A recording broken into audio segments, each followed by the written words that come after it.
Realism in monster fights. This is a commonly brought up topic for a number of series. Godzilla, Monster Hunter, Jurassic Park, you name it. But when the combatants are humanoid, all of a sudden the rules change. You can use their actual feats and strengths with no real whining whatsoever. The second it's a more reptilian sort of combatant, however, all of a sudden we have to stick to reality, even if it's a giant monster born from an atomic bomb. Or do we? The answer is no, if you're wondering. So let's put things out on a spectrum. On one side is complete fantasy, magic, dragons, etc. On the other side is reality, our real life and universe. Now let's take a look at our creature combatants from different series in order to put them on this realism spectrum. Right off the bat, we can take things like the creatures from Warhammer and put them right on the fantasy side. There are monstrous telepaths, creatures from higher dimensions, genetically modified bioweapons, etc. These sorts of creatures have absolutely nothing to do with any realistic traits whatsoever, ignoring the laws of physics to a degree that is completely hilarious. Considering that's the world of Warhammer in a nutshell, not really a surprise. Moving slightly away from that section would be a creature like Godzilla Ultima.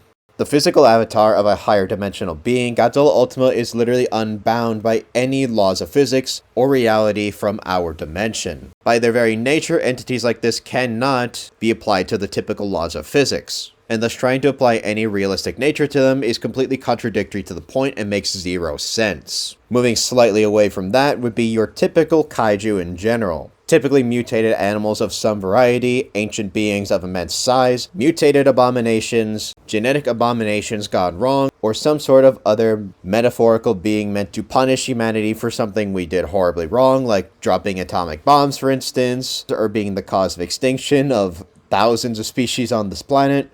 Away from them, we have more grounded fictions, such as the world of Monster Hunter, where the bulk of the wildlife are actually gigantic monsters. However, they do have grounded aspects to them, like having described ecologies, relationships, animalistic behaviors, intelligence, and life strategies and evolutions overall. However, there are creatures in this realm that are far more powerful and dangerous than anything reality would suggest.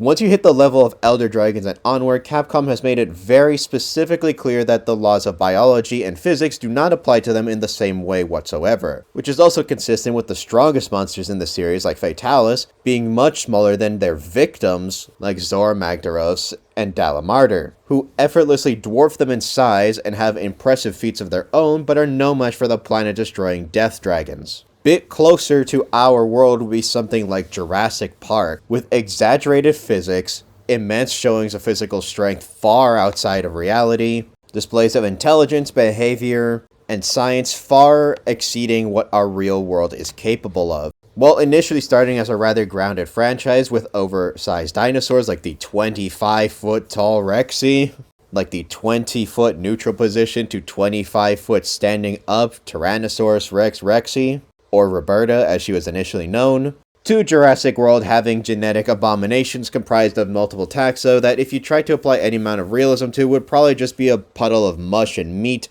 that couldn't function as a real animal because obviously you can't stick 15 things in a blender and come out with a real creature. Meant for military combat, shrugging off bullets and even tank missiles, and displaying impossible levels of physical strength, speed, and durability that no real animal can even compare to. And then there is our real world, which is of course reality. Very complex and messy. This first part of the video can serve as a guide, I believe, for those interested in making their own creature fights and how to approach them. However, you'll notice that in my style of content, I take a universal metric system of energy dispersal, that being the joule, or the Newton. With enough joules or newtons, you get utterly absurd numbers on the screen if I were to just simply list it all out. Which is why I convert things into, say, tons of TNT equivalent in order to make them more digestible for the viewer to understand. Even still, with immensely powerful entities, these numbers get much too high to simply list in normal tons, requiring megatons, gigatons, or even higher yields. For even more impressively powerful creatures, such as several incarnations of Godzilla for example, we have to boost the yield of their strength up to the unit of foe. foe being the equivalent of a supernova going off. And even then, these creatures can exceed even that level of power, which is typically why I also use such terms as what a creature can destroy, be it buildings, mountains, countries, planets, galaxies, etc. Joules, however, are a completely universal metric. They apply to every single measurement of output of energy whatsoever, be it physical strike, explosive yield, bite force, etc. They are a completely universal metric and thus are completely reliable in any discussion of such battles whatsoever. So for any million sub-channels that are crying about power scaling, despite 5 million sub-channels that use it, completely outclassing you in every variety whatsoever, this is why these universal metrics are far more applicable than trying to ground fantasy beings into the real world where they simply don't work. And why you should also not use double standards like putting one creature into Blender to calculate its volume, but then doing so for others and massively underestimating them purposefully, almost as if you're pushing a narrative or something. So with this all in mind, what do we conclude? Well, we conclude that with stuff like magic and high-end science fiction, one does not try to apply realism because it simply does not apply whatsoever, and doing so would be foolish. With more grounded series, however, one could attempt to apply realism, however they will find that the series often contradicts such notions, and we will see physical displays that far outclass any amount of realism limitations whatsoever, meaning that in a combat scenario, it is far more reliable to use what is actually shown and stated for the grounded fictional entity than to try to hinder it by chaining it to the laws of reality. And of course, the real world, we can use simple observation, study, and logical consistency to come up with a conclusion. I would like this video to be shared around as an educational tool for those who create creature combat scenarios, especially because, once again, if it's a character from an anime or a comic book, all of a sudden these things don't really apply. Realism doesn't have to be in the conversation whatsoever, because the cognitive dissonance of it's an animal or it has to be realistic somehow doesn't apply. But when it's a giant monster capable of blowing up galaxies, all of a sudden it's an issue. And even on the lower spectrum, we can demonstrate physical strength far exceeding reality, but people will try to use things such as size, mass, etc. as limitations when they shouldn't be. For a quick Monster Hunter example, Deviljho and Anjanath are of similar physical size. However, Deviljho is vastly more powerful, fast, and has far more potent competition within the game's lore, being able to compete with Elder Dragons. Meanwhile, Anjanath is getting belt-whipped by Rathalos, who gets one-shot by Deviljho in their turf war. Rathalos is physically smaller than Anjanath, and yet can physically manhandle and overpower him, despite its greater weight and own energy-based weaponry.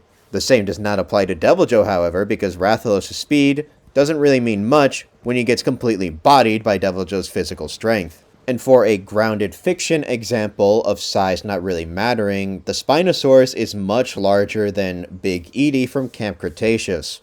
And yet, Big Edie could easily throw him around and defeat him, whereas the bull, who was of similar size, got his neck snapped. Another example from Jurassic Park specifically would be the showing of Indominus Rex attacking the zipline tower in Camp Cretaceous. Indom was able to physically pick up a zipline tower made of steel off the ground with just a pull of her head and neck. You have to understand, steel is very heavy, and despite that being not a solid building, for example, it would still weigh well over 85 tons, and Indominus could get it off the ground with a slight tug. No real animal is capable of such physical strength, especially not a dinosaur of Indominus' size. Even a blue whale would struggle to move that much weight with that much ease. And for a bit of a higher end example, we can take simply the scene from Godzilla vs. Kong. No amount of physical size would contribute to Godzilla being able to blast into the core of the planet, especially the Monsterverse Earth that has super intense gravity inversions that repel anything pushing against it,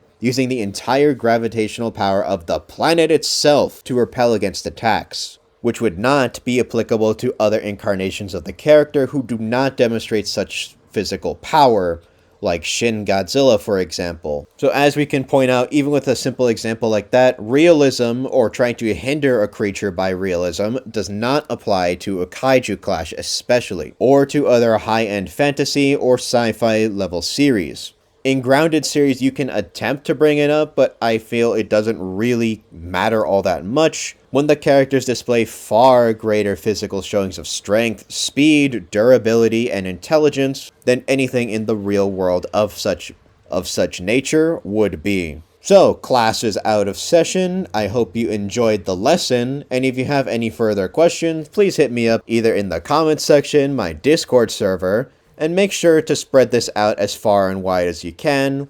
We're battling misinformation bit by bit, and we're even making multi-million sub and we're even making million sub channels quiver in their boots. Never let them tell you the mountain's too high. You can climb it. With enough work and enough effort, you can conquer that mountain. Thank you all for watching, and I'll see you in the next video.